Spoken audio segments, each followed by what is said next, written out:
Hi everyone, thanks for dialing in. We'll be kicking off this webinar in a few minutes' time. Just waiting for a few more to join in.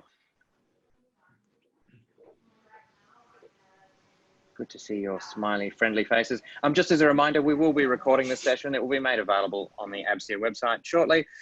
Similarly, if anyone needs a copy of this slide pack as a PDF, we'll be sharing the slides on the SSAM website as well as part of our ABSIA comms. Okay, Maggie, I think I might get started. So good afternoon or good morning for our guests from Western Australia or from Asia. Welcome to the ABSIA Security Standard for Add-on Marketplaces webinar for May 2020. And my name is Matthew Prowse. I'm a director here at ABSIA. I'm also the head of industry at Xero. Joining us in today's session is Maggie Leese, our marketing officer based in Adelaide. Maggie is responsible for a lot of the content that ABSIA is producing, our newsletters, a lot of the discussions that are occurring on the forums relating to the ATO and the things that are going on in the industry, and of course putting together content such as this. Also joining me is ABSIA's Vice President, Simon Foster. Simon, in his multiple day jobs, is the General Manager APAC at StoreCove, which is an e-invoicing access point provider. He's also the founder of Squirrel Street, which was one of the original add-ons for Xero, MyOb, Reckon, Sage, and QuickBooks Online. So he's the right person to start talking about how the different security standards have evolved and changed, and how they apply to add-ons in the new climate. Simon and I are also industry representatives on the ATO Strategic Working Group, which is currently meeting weekly due to COVID-19. Before we get started, we would like to acknowledge the traditional owners of the lands where we're all sitting and where we're all meeting, and pay our respects to their elders past, present, and emerging. Today's webinar is an update on the security standard for add-on marketplaces. It's been with us since August last year, when we published the V1 or version 1 documentation, and it's been part of the ATO's DSP operational framework annual questionnaire and review from September last year. So we're going to give you a bit of a context around the state of the security standard and where it fits. Simon's then going to talk through the specifics and what they mean now that we have multiple vendors implementing it, multiple add-ons being required to comply with it, what it's meaning in practice, and then we'll talk about how it's progressing, some of the future state stuff that we're seeing inside the security standard, and of course you have an opportunity to ask questions. Most of the attendees are regulars, but we do have some slightly different terminology for some of us. When we talk about a DSP, that's an ATO term for a digital service provider. It's a software company that builds software that integrates into some of the government infrastructure via API. I'm going to use the word DPO a lot. That's the arm of the tax office that works closely with software developers, the Digital Partnership Office. API, we should know, the SAM is the security standard for add-on marketplaces, the content of the session. Add-on, we're talking about cloud-based software that connects via API to one of the DSPs that has an ecosystem. Specifically, an add-on is not taxation, accounting, payroll, or superannuation software. If your product develops those solutions, you're classed as a DSP yourself and will need to go through operational framework with the ATO. And when we're talking about an ecosystem, we're talking about the collections of add-ons and marketplaces that exist that consume those APIs offered up by a DSP. So the app stores that are in market from Xero, MyOb, Sage, Intuit, Reckon, and others across the economy. So what is ABSIA, for those of you new? ABSIA is the industry association for Australian New Zealand software developers.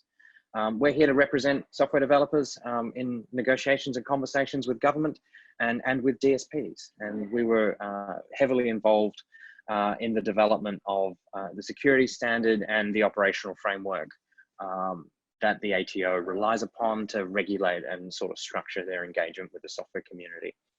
We are continuing to expand internationally, and ABSIA directors and ABSIA staff are heavily involved in conversations across the region and around the world in a range of topics and industries. So where did the SAM start? Where do we begin with a security standard for add-on marketplaces? This arose as an action item from the ATO Strategic Working Group in late 2018.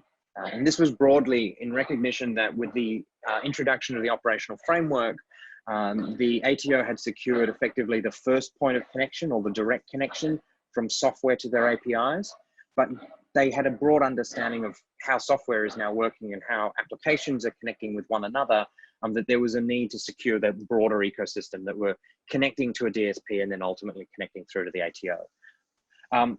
The industry was asked DPO to help facilitate that working group. I had the pleasure of participating along with Simon and many other attendees.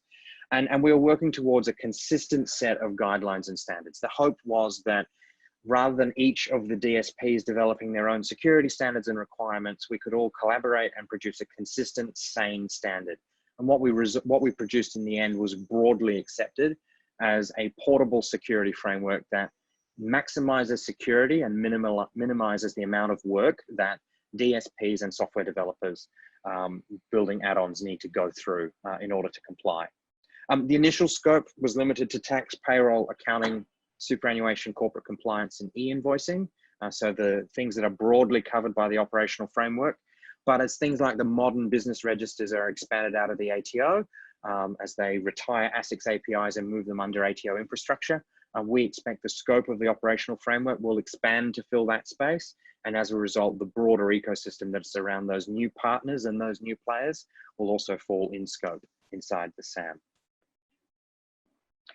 The way in which the SAM is separated out, we have a set of requirements that apply to digital service providers. They're known as that's broadly the operational framework. They have a direct or indirect API integration to the ATO. There can be desktop or cloud, and they typically are pushing and pulling information that includes personal, financial, or TFN data. They're fully regulated and certified by the ATO. Doesn't have anything to do with ABSIA, all done through the Digital Partnerships Office at the ATO. Then you have add-ons, software that provides features or solutions for any other purpose, not tax, not accounting, not superannuation, and does not have a direct API connection to ATO or a sending service provider. Those are typically cloud only, and they're consuming API endpoints that are provided by a DSP. So add-ons, historically they've been called, or app marketplace partners.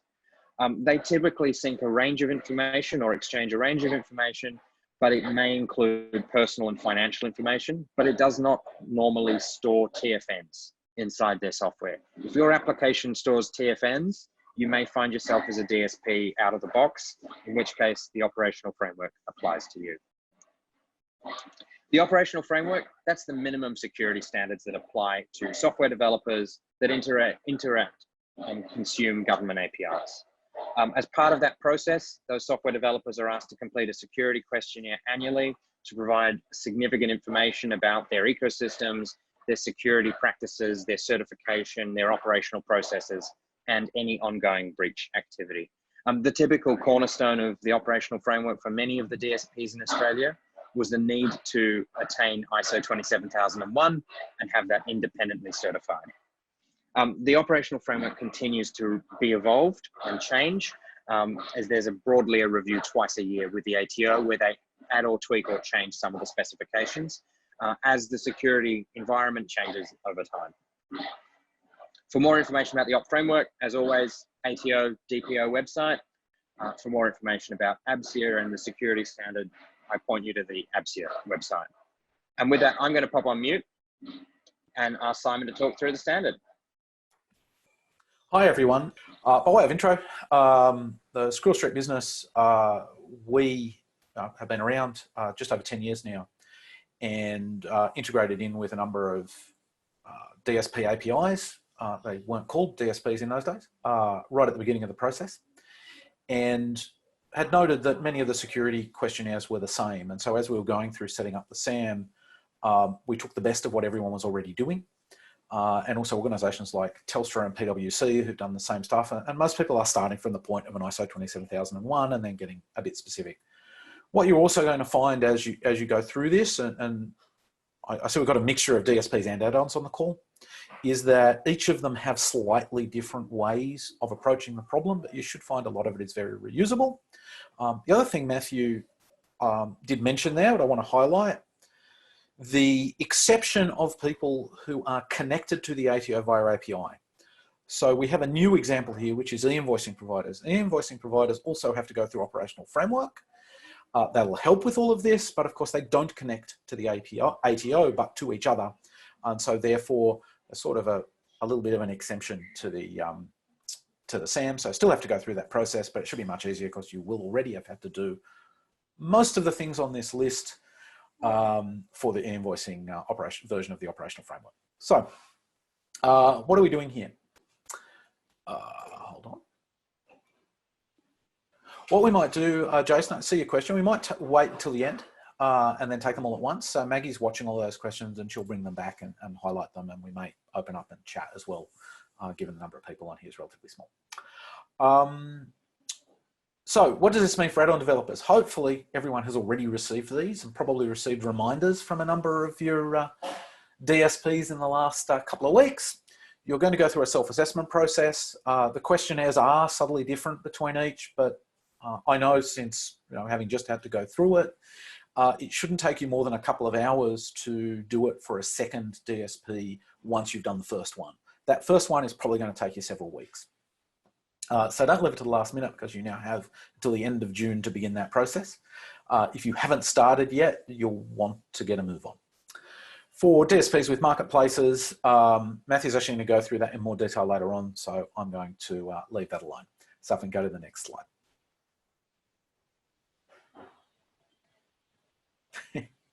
Okay, so what are the things? So we're going to run through in a little bit of detail here what each of the requirements are. All of it is security best practice. Some of it are things, particularly if you're using Amazon Azure GCP, which you actually can't turn off. They're going to be in there anyway. So firstly, encryption key management. This is about ensuring that the tokens you are getting for the OAuth processes of the providers are encrypted. Pretty easy stuff. Yeah, sorry, not necessarily easy, but pretty sensible stuff. You're going to understand why that's the case. If someone takes those, they're going to be able to arbitrarily get into DSP systems and therefore lodge tax returns, or maybe do things like Super, which has been in the press recently, which didn't come through this particular ecosystem. It's worth mentioning. There we are. The other thing to note there is customer identifying information must not be exposed within your app. The definition of customer identifying information is worth digging into in the documentation there. Contact details can sometimes be in there because the ATO uses contact details to be able to identify customers when they phone up and things like that. So you should be very careful with customer info, as you would anyway. Let's move on. Next slide, please. Encryption in transit. This one should be a slam dunk for everyone. Everything that's mentioned in here, I think actually it's now TLS 1.2, not 1.1. Very simple way of testing all of this. Go to SSL Labs, which it says at the bottom. Type in the URL of your API endpoint and your main web server, and it will prompt and tell you all the things that you're not meeting of best practice. It will also link you to documentation for Apache, Nginx, and other very popular web application servers and web servers, and how to fix it. That shouldn't take very, very long to determine. If you're at the small end, obviously, and you can make those changes easily. And if you're on the larger end and you haven't already done this, I'd be quite surprised. They're all things you should be doing. Let's go on next. So authentication. This is the one that's going to trip a number of people up, which is we're now expanding two-step authentication beyond the DSPs into the add-on ecosystem. I'm not going to spend any time why we should be doing two-step. I'm assuming everyone on this call understands why it's a good thing. You do have an alternative though, which is most of the DSPs have a single sign-on functionality as part of their API. So you can implement that. You're going to meet this out of the box, and then they're taking care of the complexity. The added benefit for your customers is that mandate for implementing two-factor. They've already been through the pain because the ATO forced it on that community a year ago. And so your client base should be much more familiar with this and used to the idea that they have to do it. You have a few other alternatives out there so that you don't have to implement yourself. Auth0 is a popular one, and another one is Authy, both of which have SDKs that let you do this. I think Authy is also free. Before we jump off that slide, Simon, probably the other thing that's worth Mhm. flagging around two-step authentication, this can be a significant cost for a lot of add-ons from an ongoing support perspective. We all know that we like to replace our smartphones. So when everyone gets a new iPhone 12, you don't want to be having to support customers manually resetting accounts so they can go and re-enable two-step authentication because they gave their 12-year-old their old phone and wiped it without bringing the codes across. We know from the DSPs, it can be a significant cost for them to have to do all of those account resets and reactivations. So if you are a smaller add-on developer, or you just simply don't like spending money, it may work out to be a bit cheaper to implement single sign-on with the DSPs and single sign-up, because then, let's face it, the Zeros and Intuits and MyObs, they're bearing the cost of those account resets rather than the add-on themselves. Yeah, and obviously you need to bear that in mind for your business model as well, because you are giving your authentication process to a partner and lock yourselves in there. But of course, that cost of supporting people and getting them through resets and all that type of stuff is pretty high. You can also potentially use Google and Apple and so on that have, I say potentially, because some of those providers do not allow you to force two-factor. So you have no way of knowing that the customer has actually implemented it, and therefore you're not going to meet the standard. Yeah, so lots of options for you there. At the end of the day, this is about connecting to the DSP. So the fact that you're using their single sign-on, you know, is going to make sense. They've obviously got to have a login in order to connect in the first place. If you can move on to the next slide. Indirect access to data. So this one looks scarier than it is. So very similar to what many of you will have had to do for updated privacy policies and GDPR and Privacy Act. You need to make sure that anywhere you're sharing data is made clear to your customers, that it's applicable in the policy T's and C's. You also have to justify it internally. Again, pretty common. Customers are used to this already. I think we've actually reached the point where people click it away without reading it. However, it is important you do the assessment. That justifiable business need piece, a lot of us haven't done that because GDPR doesn't necessarily apply to companies that only operate Australia, New Zealand and this part of the world. You're now going to have to go through and do that. And you may find along the way that you've potentially got some connections in there you don't need anyway. It might be as simple as switching them off. If we move on to the next slide. App server configuration. So part of this I covered earlier, the SSL labs will tell you that, but it goes a step further. So it's looking at how you implement things like cross-site scripting, protection, and all these type of things. I know that many, if not all of the DSPs that have started this process now have automated tools in the background that test this and will tell you what to do and how to do better on it. If you're using AWS or Azure or GCP for that matter, this stuff's usually pretty easy. It's done there out of the box. Just depends on how far into managing the virtual servers or physical servers, if you've got them, you've gone. The further down that path you've gone, the more work you're going to have. Let's move on to the next one, please. Vulnerability management. We just went into this a little bit already. OWASP is the standards body here that has been looking for some time at what are the top things that are actually being taken advantage of at the moment. What are those vulnerabilities and how to protect it? You're going to have to provide some detail about how you're doing this. Saying, well, it's unless you're using something like a serverless environment out of AWS or Azure, where this is taken care of for you, in most cases, you're going to have to implement something here. You're going to have to look at these. It's going to take a little while the first time you do this. But the end result is you're going to be much more secure. You're going to be in a better position to be able to do it. And once you've got into that, the next time around is considerably easier. That all looks good. Also keep in mind, this stuff does change over time. It gets updated. I also know and suspect when we come around to our update, OWASP have just begun the process of releasing a top 10 specifically for APIs. Pretty certain that's going to make its way into the next version of the standard. Encryption at rest. This one also should be a no-brainer for most of you. So this is saying that either the underlying disk or the database itself or the container, at some level, you need to be encrypting at rest. So that is in a desktop capacity, you're flicking a button which says that your disk is, when you're installing Windows 10 or Mac OS, it asks you that question. For AWS and Azure, you can't turn this off.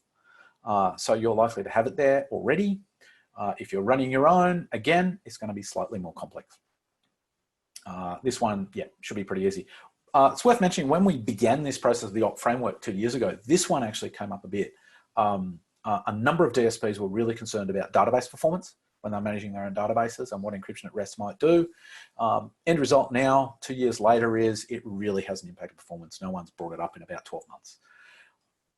So we move on. Next slide, please. Audit logging. Again, this is the one that might take a little bit more time, depending on the nature of your application.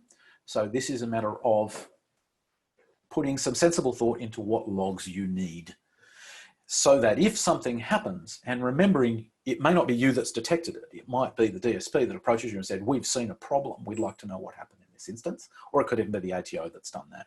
And again, if you see what's in the press at the moment about issues around getting super early, this is the type of stuff that allows people to identify where it's come from, and allowed the Tax Commission to come out quite strongly and say, this was not the ATO or the ATO's ecosystem. They knew it didn't come from any of us, thankfully. So you're going to need to give thought again to this and what you're tracking, and you're going to need to prove that you've been doing it.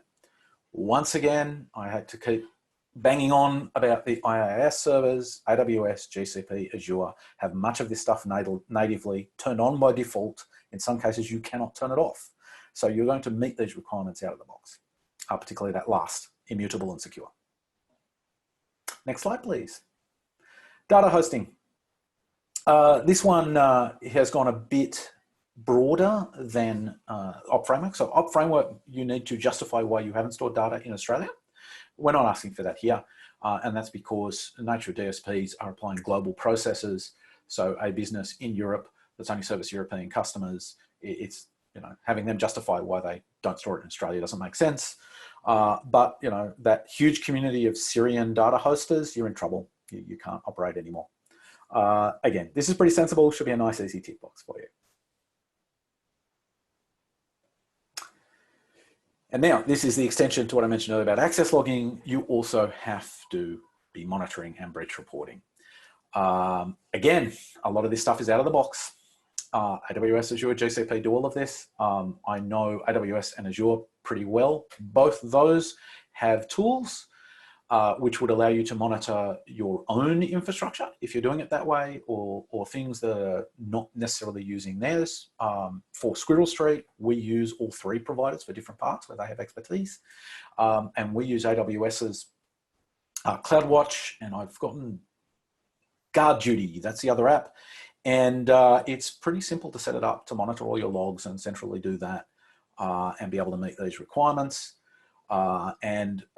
It doesn't just monitor breach reporting, of course, it also monitors your system for errors and other things. And I can tell you it's really, really useful even beyond the cybersecurity thing. Once again, you're going to have to spend some time thinking about what you need here, but there's a lot of stuff you can do today out of the box. And I think that the other part to add to that, as you go through the certification process or the renewal or review process with your DSPs, have the conversation about how breach reporting works with that particular DSP. So under the op framework, the DSPs are obliged to notify the ATO pretty much immediately once they're aware of a breach or a compromise, including a compromise of an add-on or ecosystem partner.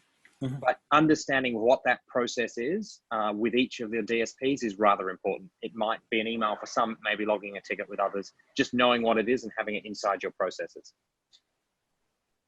Yep, absolutely. We're getting some questions about that stuff. So this one's probably been asked to repeat what the tools are. So AWS has a product called GuardDuty. And it's an automated analysis tool. So it looks up the entirety of the infrastructure and then gives you various alerts on it. CloudWatch is AWS's log centralization and metrics tool. Both GuardDuty and CloudWatch have free tiers, which are pretty generous. I think in the order of millions of transactions a month are free, and they do the job. And I say, they all have little obscure names for things in all three of the platform providers, Most of them do a lot of this stuff out of the box. If you really want to, and this would only be necessary if you're doing operational framework yourself, you can look up the IRAP assessment. So IRAP is if you're delivering services directly to government, you'll need to meet a higher standard than any of this, and a higher standard, in fact, even than operational framework. That's called IRAP. It's an Australian standard. I'm not sure about Google, but definitely Microsoft and Amazon both have infrastructure that meets IRAP, and they have documentation that says how they do that. That is a terrific place to start about how you might implement security best practices in their infrastructure and what they do out of the box. Great. Yeah, there's an obvious one. Everything that we've just been through, except for where I named specific tools, is on our website, and it's in the documentation. And I think at this point I hand back to Matthew. Let's go to the next slide, just in case I got that bit wrong. I didn't. Thank you. Got it in one. So if you're a DSP, rather than an add-on developer, what do you need to do with the SAM? Because of course, as a DSP, you're governed by the operational framework, not the SAM. It's your ecosystem that you're thinking about and need to think through. The first thing with the introduction of the SAM and with respect to DSPs, this system of self-assessment, your add-ons having to go through an annual self-assessment or security certification, is the new norm. The ATO expects DSPs to have a certification standard in place for their ecosystems if you have an ecosystem. So if you operate an API and an app store for your solution, you are going to need to have a set of codified security standards and a certification and self-assessment, and most likely self-assessment process for those third parties as a condition of use. The add-ons should be self-assessing against those standards. So they should be completing that questionnaire themselves. The DSPs are required to review them, and they're required to review the responses from their add-ons at least annually. The self-assessment between the different DSPs could standardize. So we know that, for example, Xero and Intuit have both implemented security standards that are almost entirely based on the SAM. So a lot of the questions they're asking, a lot of the evidence that needs to be collected by add-ons is consistent between those two. However, both Xero and Intuit, for example, operate different APIs. So in the Xero questionnaire, you need to answer with respect to how an add-on or expect the integration between Xero and your application, and vice versa for Intuit and your application. And I know Simon's about to jump off mute. What I'm about to say is, if you haven't done this yet, my suggestion is you start with Intuit. And the reason for that is that they actually do some of the initial work for you. So their process has been around for a little bit longer. They've been doing it for quite some time, at least 7 years. And so what will happen is, once you trigger it off, they'll give you a report. Whereas the Xero one, you start by filling in a questionnaire. And so what will happen is, if you start with the Intuit one, you'll have the answers for your questionnaire for Xero. So that's probably the process I would go through if I'm going to do it. You do still have to fill them in, and you know, it's all very new for everyone. So you may find that the Intuit folks, if you've already done the Xero one, the Intuit folks are in New York from memory, they're not going to even know what you're talking about. And you may find conversely, the Xero folks are more aware of the Intuit one, but they're still going to push you back to filling in a questionnaire, keeping in mind that both parties are dealing with thousands of add-ons here. They have to have a standardized process. And that means you're still going to have a bit of work to go from one to the other. This is not a certification. So you can't go, here's my certificate, I've already done this. You are going to have to fill in the questionnaires on everyone that you need to do this with. Thanks. So DSPs, we know that we need to complete an annual security questionnaire with ATO. They have made some additions to the questionnaire as a result of securing the broader ecosystem.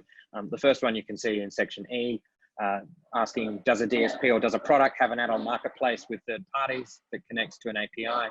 Simple yes or no. And then if yes, you're required to provide a list of your third-party API integrations. So just a list of the software products that integrates with that solution that have more than 1,000 connections, or consume what we would consider a practice client list, or the client list, or the sensitive information held by a registered tax or BAS agent.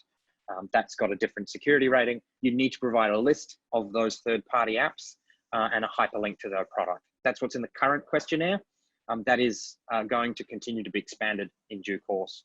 Who do you need to report for your add-ons if you're building, say, business software? All of your third parties that integrate via API with more than 1,000 connections. So more than 1,000 API connections in most cases. However, if you build things like tax software or accounting practice software, third parties that integrate and can consume a practice client list that includes individual taxpayers. So a list of businesses, a list of clients, a list of taxpayers that belong to a registered BAS or tax agent. You need to include all of those products, regardless of how many integrations they have. So if they have one or more integrations, you need to include them in that security questionnaire list that goes through to the ATO as part of your annual review. You have obligations to disclose this information to DPO. Just restating, as you can see there again, 1,000 connections, practice client list. In future, so a subsequent update to the questionnaire that's in draft will require DSPs to provide the date that the self-assessment was last completed by each add-on. So as we roll out this certification process from 30 June, future annual reviews for DSPs, they'll be required to report the self-assessment date for each of their add-on app partners. Confirmation, so simple yes or no that the DSP has approved the self-assessment, and flag if there are any outstanding matters. And that may be remediation work that's in progress by one of those add-ons to comply with the DSP security requirements. They will also be disclosed as part of that annual review process with the ATO. The aim here is to give the regulator a clear picture of the operations of the ecosystem so that they can produce better threat modeling, and so we can all keep each other and more importantly, our customers' data as safe and secure as possible as a community of best practice. Breach reporting, of course, does apply in this case. Mandatory breach reporting is part of the operational framework and just broadly law in Australia. DSPs are required to report any data or identity security breach of their environments to the DPO automatically using ATO online services for software developers. DSPs with add-on marketplaces must also report any known data or security breach of a third-party add-on that's integrating with their ecosystem through the same mechanism. And it does say immediately. So if a DSP is detecting or is advised by one of their add-ons that some customer information has been compromised, that there has been a security breach or a data breach, they're required to pretty much log in to the software developer portal, notify the ATO, and in some cases they may need to notify other parties such as the OAIC or the Cybersecurity Centre that a security incident has occurred and that data breach has taken place. Simon, you've appeared, so yes, and of course, best practice is you can notify your customers as well. Yes, absolutely. Implementation of the SAM, as we know, add-on marketplaces have been included in the Op Framework annual review since late last year. The security questionnaire was last published in January. I do recommend all DSPs have a review of that. There are some new sections in there around single sign-on for enterprise as the ATO begins to add more nuance to the Op Framework.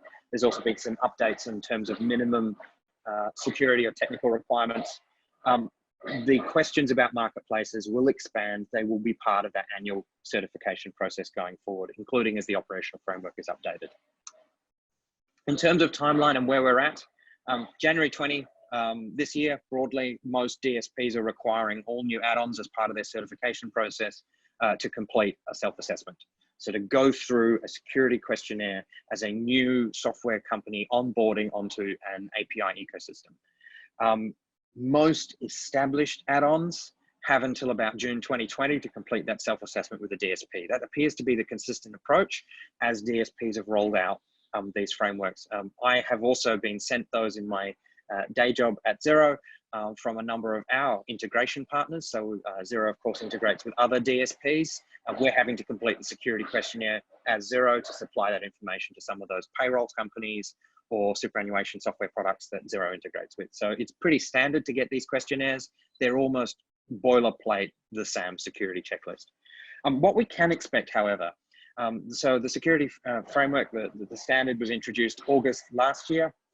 ABSIA will be conducting a review of the security standard towards the end of this calendar year. We'll be firing up some focus groups, talking to our members, talking to DSPs and add-on developers, seeing if there's anything in security best practice that we need to change. Simon's already flagged the OWASP top 10 for APIs is probably going to feature quite prominently as part of that review. We can also expect that the consumer data right and the open data laws in Australia may have some impacts to the implementation of some of the security standard or some of the risk ratings or approaches that it takes. So we will be starting that review towards the end of this calendar year with an aim to publish an updated standard towards the end, so December 2020. For more details about everything to do with the security standard, visit the ABSIA website. It's under industry standards. There's also a link through to the ATO operational framework, and we will probably summarize the ATO framework in more detail on our website in due course, and probably the new OWASP top 10. If you'd like to ask a question, now's the time. We do have some more slides to finish off this session and sort of talk through consumer data right in particular. But if you've got questions relating to the specifics, now is the perfect time. Now, I can't see the questions because I'm sharing the slides. So I'm going to rely on Maggie and Simon to be our eyes and ears and only chime in if I need to. Yep, so we've had some questions from the beginning. So one of them is talking about tax file numbers and saying if you store a tax file number, you're not classed as an add-on. That's because if you store a tax file number, you come under the operational framework itself. And the question here is, it's from Jason. Jason, why don't we unmute you and you can ask it specifically. And this is why most DSPs removed tax file numbers from their APIs. Yeah. So Jason. Hi guys. Yeah, look, I suppose we have a number of onboarded partners that provide onboarding services to support payroll onboarding for the labour hire industry. That's where the question comes from. So they're third-party vendors that are actually building onboarding packs, if you like.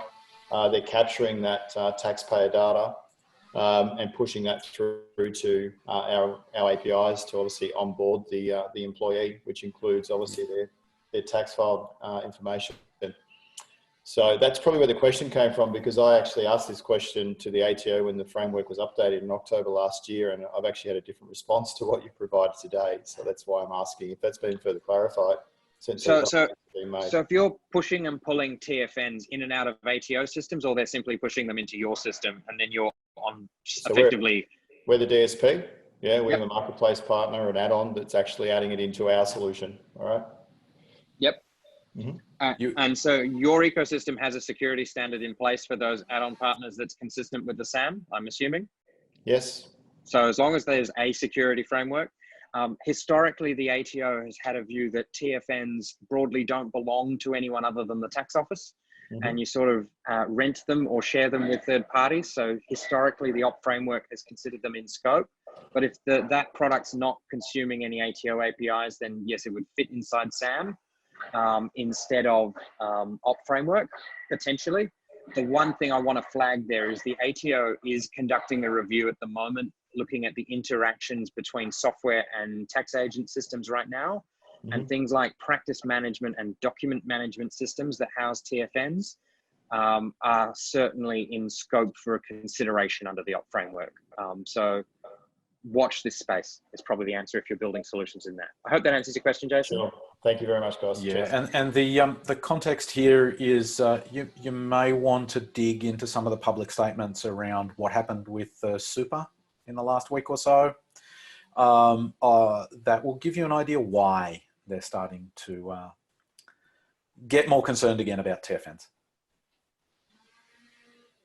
So we have another few questions. Alexander, let me find you on the list here and I will unmute you and you can ask the question so everyone's aware of it. Are you still there, Alexander? I've unmuted you. Yeah, yes, I'm here. Great. Thanks, Simon. So yeah, I just wanted to ask an add-on that is not a DSP, but connected to a DSP, and then that add-on provides an API for fourth parties, so to speak. How does SAM apply in that case? The good old supply chain question. Yes. So the ATO Op framework has a wait and see section. They've been thinking about digital supply chain for probably the last 2 years and said, watch this space, we'll provide some more guidance in future. To our knowledge, they're yet to finalize their view on sort of the third party that plugs into a third party that plugs into a DSP. I think if we apply some common sense, we would say the bare minimum securing the broader ecosystem would say something like SAM would need to apply. So SAM is almost the wall around the outside, and that wall may be 1 application thick or 2 applications thick, or 3 or 4, depending on the kind of data that's being shared and the nature of that data. So we do know there are some number of ecosystem partners that do have APIs themselves.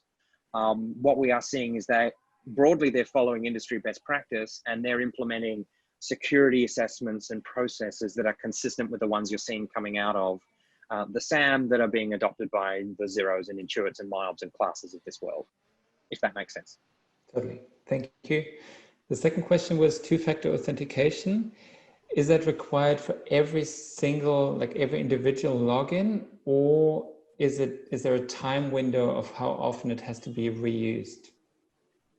So the OP framework requirements for two-step authentication, as specified for DSPs, is 24 hours. Although we do recognize some software developers do have different implementations that have been accepted by the ATO. It will depend on the integration requirements from the DSP itself.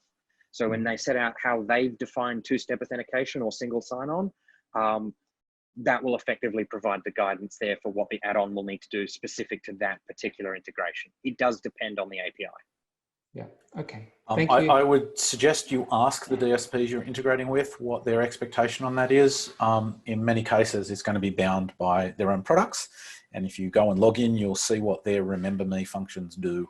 They vary between a week and 30 days for almost everybody, despite or 24 document. hours. Yeah, ATO says 24 hours, but I don't think I've seen a DSP that's actually implemented that. Please correct me if I'm wrong.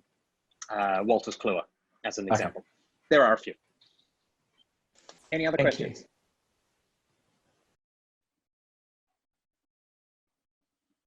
There are no more questions in the chat. Oh, another one's just come in. Alison, let me find you and unmute you. Gotcha. If you want to be unmuted, you can say, no, I don't want to be unmuted as well. No, thank you for that. So we are a smaller DSP. You hear of the likes of Xero and MyOb, and that's great. So our entire ecosystem is a few clients using an API that provides access to a very limited amount of data. So we're talking a little bit of inventory, a little bit of debtor information. I guess I'm coming late to the party here, but I'm trying to work out how this framework might be scalable so as we can still make sure that everything's secured, but that we're not putting excessive burden on what are honestly small-time web developers using this functionality.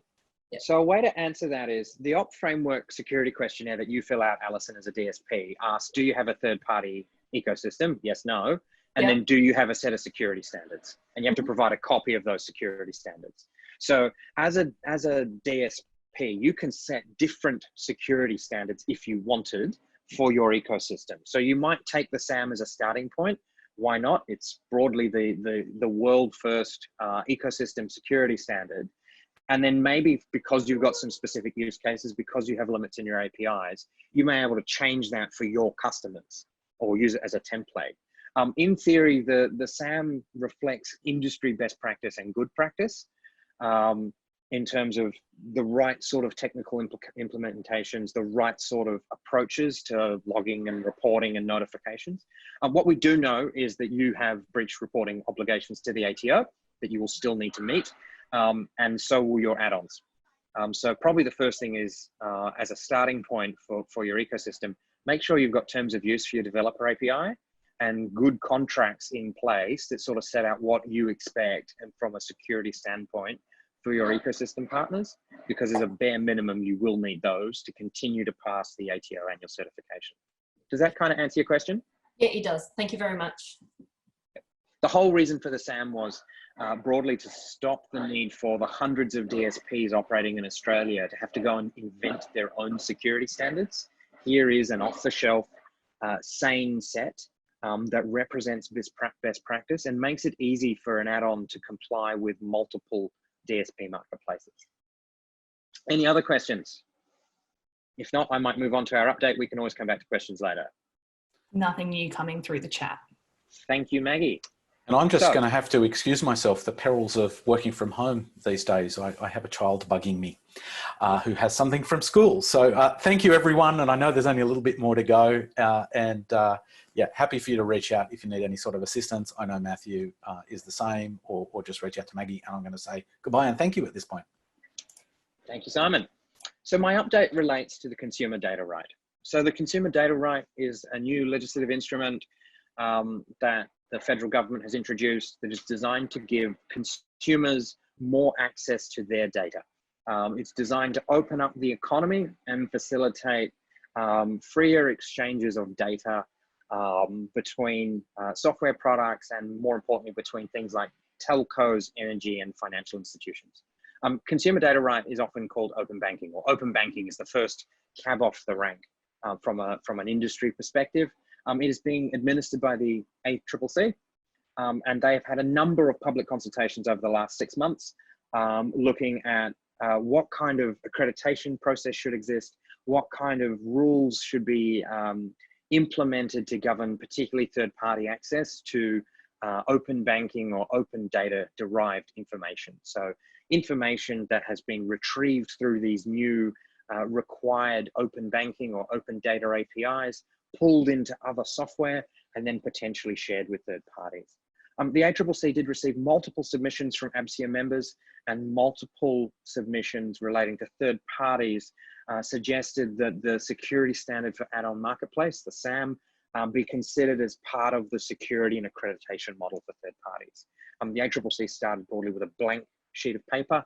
They then had a lot of submissions from the banking sector relating to how the banks roll out their security and accreditation models for financial institutions. Of course, as you'd expect, they're quite heavy for a lot of software companies. So the ACCC looked a little bit further afield and looked for alternative models. So the DSP operational framework and the security standard for add-on marketplaces are currently being considered by the ACCC and are in scope as one of the approaches that they may allow for third parties to use in the CDR open banking world. Further announcements can be expected from the ACCC mid-year, but at this stage, our observation is that the ACCC is taking a pragmatic and common sense approach. They're also talking and working closely with other Commonwealth agencies, including the ATO, on the possibility of using the SSAM and the operational framework for third parties. What this means is not having to accredit your software product against multiple competing security and industry standards in order to go about your business. And that's the hope, that a DSP, for example, will be able to be accredited under the DSP framework and use that. Similarly, a SSAM or an add-on would be accredited under the SSAM framework and could use that where applicable for third parties. We are doing everything we can as an organization to help keep things consistent across the industry. We're continuing to have conversations with Amazon and Microsoft around pre-configured SaaS configurations of AWS and Azure that are effectively SSAM ready for new add-ons as they enter the market. We are continuing to work globally. The security standard for has been shared widely across the industry and across the other regulatory spaces in the Commonwealth, and is being actively considered by New Zealand, Singapore, the UK, and Canada. Singapore's just put out a discussion paper relating to data privacy and security for technology. That's just come out for public comment yesterday. It's designed to be in line with GDPR, but there also are dimensions of the SSAM that are in that consultation paper, looking at third parties, apps, APIs, and ecosystems. So we're continuing to do what we can to advocate for a sane and consistent approach globally, but also recognizing we have something pretty special here in that the DSP ecosystem that operates in this little corner of the world, and how that's applicable to the global software space and the global software industry. The last thing I want to talk about is a parallel initiative that ABSIA is currently running. All of our members will have received comms relating to this on Monday, but we are conducting a survey with support of COSBOA and the DPO at the tax office looking at the current and future impacts of COVID-19, both the health emergency and the economic response, and how they're impacting the Australian software industry today. The survey can be found on the ABSIA website. Just go to absia.asn.au. The survey is a big box on the front page. It takes about 15 minutes to complete, and it can be submitted anonymously. We are closing submissions for the survey on the 1st of June. We already have a lot of responses from members and other software companies. The more responses we have, the better we can understand what's going on in the industry, and that will allow us to share those insights in the conversations we are having at executive levels across Australian government and with other key industry and policy stakeholders. We will be publishing the findings and sharing them with our respondents and with the broader community. Don't worry, we will not be disclosing individual responses or individual replies in any of our publications. It's just a pulse check of how COVID is impacting all of us right now. I do want to say thank you again, everyone, for your attendance. If you do have any other questions, pop yourself off mute or wave at Maggie and she'll pop you off mute. Otherwise, ABSIA is on Twitter. Of course, there is the ABSIA forums on our website for members, or just email info@absia.asn.au or reach out to Simon, myself, or Maggie directly. Thank you very much, everyone. And I think it now is afternoon everywhere. So have a pleasant afternoon. Are there any remaining questions? Doesn't seem like there's anything coming through. So yeah, thank you all again, everyone, for joining us, and we'll have everything up on the website shortly. Thank you, everyone.